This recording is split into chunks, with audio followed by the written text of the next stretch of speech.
सातवीं फेल तो बहुत बड़ी आरोप लगा रहे हैं, आरोप यानी कि नहीं लगा आप रहे हैं। मुख्यमंत्री के बारे में। हम थोड़ी कह रहे हैं। आप एक बात बताइए, इलेक्शन कमीशन ऑफ इंडिया की अगर इस देश में थोड़ी सी भी हैसियत है, सिंपल वर्ड में हम कह रहे हैं, थोड़ी सी भी हैसियत है, वो इलेक्शन कमीशन ऑफ इंडिया जिसके पूर्व chief election commissioner TN. Seshan ने एक बार ये बयान दिया था कि election commission of India is not a part of government of India, it is an independent institution under the government of India. समझ लीजिए, जो भारत का है लेकिन भारत की सरकार के अधीन नहीं है।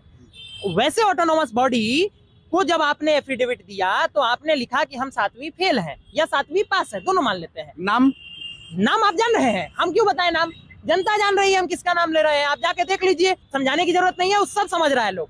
समझिए ये कि जिस आदमी का उम्र 2005 में 26 साल था, 2010 में 28 साल था और 2020 में वही उम्र 38 की जगह 51 हो गया, तो ये आदमी का उम्र के हिसाब से बढ़ रहा था कि शेयर मार्केट की तरह शेयर बढ़ रहा था, ये समझ में नहीं आ रहा था। शेयर बढ़ रहा था। चलिए एक बहुत अच्छा तो प्रश्न नहीं प्रश्न जवाब कहाँ हुआ, पूरा बात सुनिए।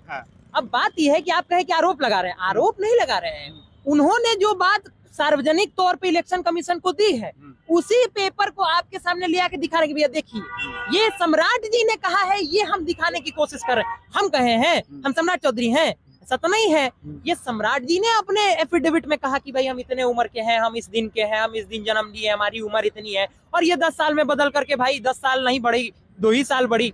ये हम लोग थोड़ी किए हैं। 10 साल में उनका उम्र 3 साल घट गया, फिर 10 साल में उनका उम्र 13 साल बढ़ गया। अब भाई ऐसा मैथमेटिक्स हम लोग नहीं पढ़े हैं।